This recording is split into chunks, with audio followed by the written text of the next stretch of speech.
This was when I was with Edith Evans in a play called Gentle Jack, and the hotel left a meal for us because everyone else ate at, I suppose, 7 to 8, but we didn't get back till the curtain came down, so it was very late. And she sat there looking miserably at this cold collation, which really was curling at the edges. It wasn't at all appetizing. And this old retainer, who was sort of doubling as hall porter on the desk and waiting on table because everyone else had gone, it was so late, stumbled in, and he went up to her very familiarly and said, "Do you want to drop a wine?" And she said, "Oh, it's a half bottle of Beaujolais would not come amiss."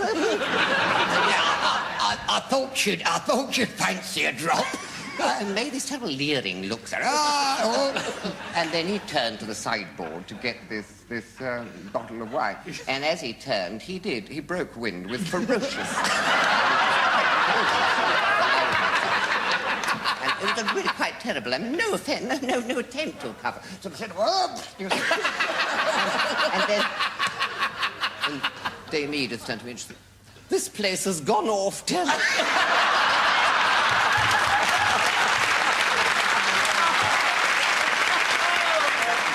You just broke the record, Kenneth. You said yourself on this show, you just answered a question longer than anybody else. And Williams didn't just tell funny stories. He sometimes used the chat show as a platform. The idealistic young Labour voter had become a passionate and vocal right-winger, and as strike action intensified in the mid-70s, something of a union basher.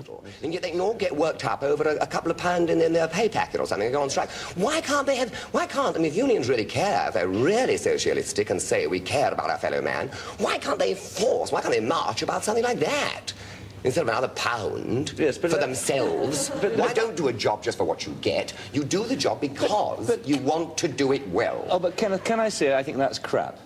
I mean, I'm sorry. I've never been so insulted. Williams' forthright outburst caused a stir, and the following week he was invited back to argue his case with a heavyweight adversary, the trade union leader Jimmy Reed. Williams couldn't resist the challenge and entered the contest determined to come out on top. Kenneth was incredibly competitive, and he regarded anybody else on the show with him as being somebody who was about to steal his thunder, and he would do anything to put them down. And I said to Kenneth, just give me a bit of sound level. This is before the show started, to do a sound test. And he stood up and declaimed this poem to the assembled staff, and then sat down and looked challengingly at Jimmy Reed, who said, "Was that Yeats?" And Kenneth said, "Yeah, as a matter of fact, it was, yes." And so I said then to Jimmy Reed, "Jimmy," I said, "will you give me a bit of voiceover?" He said, "I've got a poem for you." And he did this extraordinary poem. And at the end of it, he turned to Kenneth, he said, "Who wrote that?" And Kenneth said, "I don't know." And Jimmy said, "I did." Now, I've never seen Kenneth as discomforted during an interview, or the interview that followed, as then. And I think that's probably the worst performance he ever did on a talk show that I did with him. Yes, the ordinary working man's caught in the same trap because they'll say to him, "Ask more for your house, because if you want a better one, you won't get it unless you ask more." You know what I mean? So he's caught in the same trap, isn't he? The ordinary little man who owns a house, I mean. Not particularly. Well, he is, if he owns it. I'm telling you. No, well, he is. He's caught in a trap because he must, if he's going to provide. The talk show performances mattered to Williams because he was doing little else.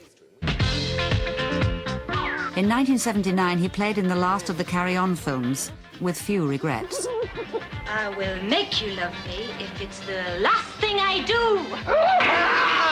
As the Carry On films reached their climax, they became almost caricatures of themselves and coarsened, and the last one, which I know Kenneth thought was appalling, was Carry On Emmanuel. He was quite embarrassed to have done it, but he did it out of loyalty to the Carry On team, Carry On Emmanuel.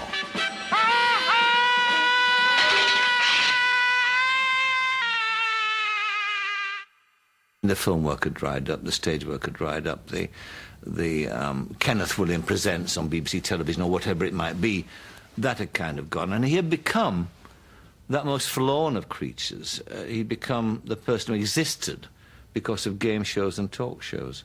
So from an enormous potential, he had reduced himself, boxed himself into a corner. And in a way, the same thing, I think, happened with his, in a sense, much of his private life. He alienated his friends as the years went by outrageous behavior. I mean, I remember being in the sitting room and he'd kept the table on a raw for several hours, but he had to go further. And the next thing we knew, there he was, literally dropping his trousers and saying, you know, the bum, it's hanging down in pleats, and exposing it. So I think maybe in terms of relationships, he painted himself into a corner, and fewer people were phoning back.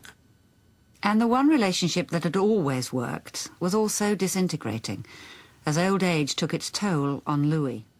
I'm virtually a prisoner, chained to this elderly derelict, forever reminded of geriatric problems, the stained mattress, the cigarette burns on carpets and chairs, the conversational repetition. I think that he'd got to a stage where Lou had become a great burden to him. What had been a great friendship and a lot of fun when it was an evenly balanced relationship had become almost like an albatross. I mean, the fact that Lou was becoming incontinent, that he had to do everything for her, that he was feeling pretty ill himself physically, and the fact that the work just wasn't coming as it used to, I think, conspired to depress Kenneth to the point that it did. Kenneth himself wasn't a well man.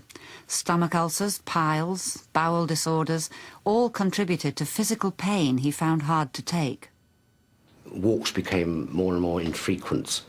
And when we did go for walks, he would sort of say, oh, don't walk so fast. I'm really in pain. What should have taken half an hour would take an hour and a half. Even this level of suffering was incorporated into his act. If something is misery-making, turn it, talk about it, and make it amusing, make it funny, make it creative, explain why the illness, the malaise occurs. And you can do that with comedy. He was taking things that were personal and sometimes painful to him, you know, his ailments, his strange voice, his curious manner, and almost sending them up, or not almost, sending them up, so that he was inviting you to laugh at him while he was actually telling you something true about himself. Mr. Williams, you have a spastic colon. So I've come into money. But he would pay a price for this public exposure. Oh, the fact is, on these chat shows, I've been eating at myself for years, just living off body fat. And people say, all he does now is go on and tell those old stories we've all heard before, with his usual laboratory gags and his camp leather. Pathetic. He felt he was excavating himself in those chat shows, just giving more chunks of himself away. And I think he felt there wasn't much left of himself. He'd say, oh, I long to be dead. He said, I've had enough of this world. He said, the pain, the agony, I can't stand it anymore, you know. And I said, well, don't talk so silly. I said, what about all your friends? And he said, well, yes, I'll miss them. But he said, you don't understand, mate. He said, the pain is really crippling me.